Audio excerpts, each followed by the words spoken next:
kelompok 5. Nah, di podcast kali ini kita akan membahas tentang etika dakwah dan moralitas, terutama di era digital dan modern. Perkenalkan, aku Sabrina Uli Rahman, dan di sini sudah ada dua narasumber kita. Perkenalkan. Halo, nama saya Muhammad Rafa Asuhi sebagai narasumber, dan ini ada teman saya Alia Zahra sebagai narasumber juga. Gimana nih Kak Bina berbicara soal etika dakwah dan moral di era digital ini? Nih, di sini aku mau nanya tentang sebenarnya apa sih yang dimaksud dengan etika dakwah itu? Mulai dari saya dulu ya Kak Bina. Ya. Nah, jadi menurut saya pribadi, karena kemarin matkul juga sesuai lah ya matkulnya, yaitu judulnya etika dakwah dan moral. Nah, jadi etika ini adalah sebuah perbuatan atau tingkah laku seseorang yang secara umum itu adalah aturan-aturan yang harus ada pada dai. Seperti pendai itu harus mempunyai sifat suri tauladan yang baik supaya audiens itu bisa menangkap sebuah isi pesan dai dan juga tingkah laku atau perbuatan nyata seorang dai tersebut. Itu Kak Bina. Terus bagaimana lagi Kak Alia? Nah, betul sekali, etika dakwah juga berkaitan dengan keilmuan. Seorang dai juga harus berilmu seperti berilmu dan berdakwah, jujur dalam menyampaikan dalil, dan juga tidak boleh memanipulasi ajaran agama Islam. Imam Al-Ghazali juga menegaskan bahwa dakwah tanpa ilmu bisa menimbulkan kerusakan. Gitu sih dari saya. Itu ya. Ya, terus juga Kak Bina ini aku ada sedikit membedakan ya soal etika dan moral. Jadi etika itu adalah sebuah peraturan secara umum di mana semua orang itu tahu bahwasannya ada aturan-aturan umum.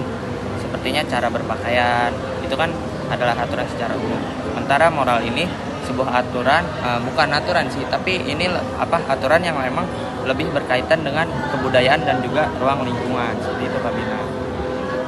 Ya. Oke, pertanyaan selanjutnya, kan di era sekarang nih tantangan dakwah kan semakin kompleks ya. Nah, menurut kalian bagaimana etika dakwah berperan di tengah tantangan ini? Nah, di era digital ini, dakwah ini bukan hanya di mimbar aja, tapi bisa juga nih kayak di podcast yang lagi kita lakuin sekarang.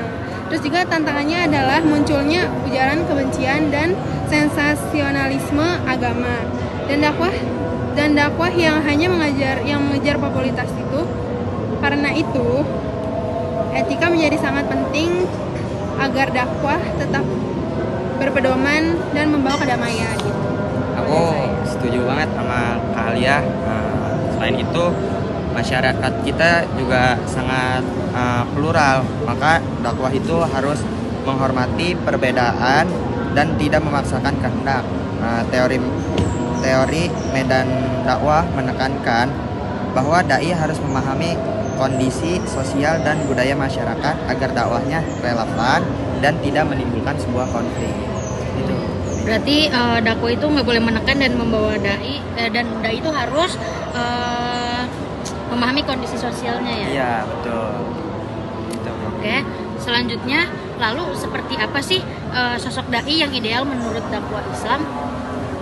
Menurut saya sendiri, dai ideal itu pastinya yang berilmu, ikhlas, dan bisa menjadi teladan bagi masyarakat. Jadi perbuatan, tingkah laku, dan ucapan itu selaras gitu. Apa yang diucapkan, apa yang disampaikan, apa yang ada dalam isi pesan dakwah itu sesuai dengan perbuatan dengan perbuatan si dai tersebut, Kabina.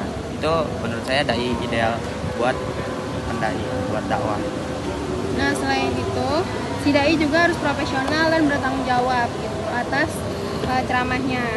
Dan juga dakwah harus membawa kemaslahatan dan kedamaian, jangan sampai membawa perpecahan.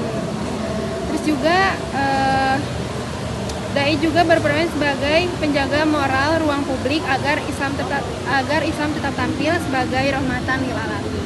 Berarti dai itu harus berlandaskan dengan Al-Quran dan hadis ya, tidak bisa sembarangan. Betul sekali. Harus ada pegangannya.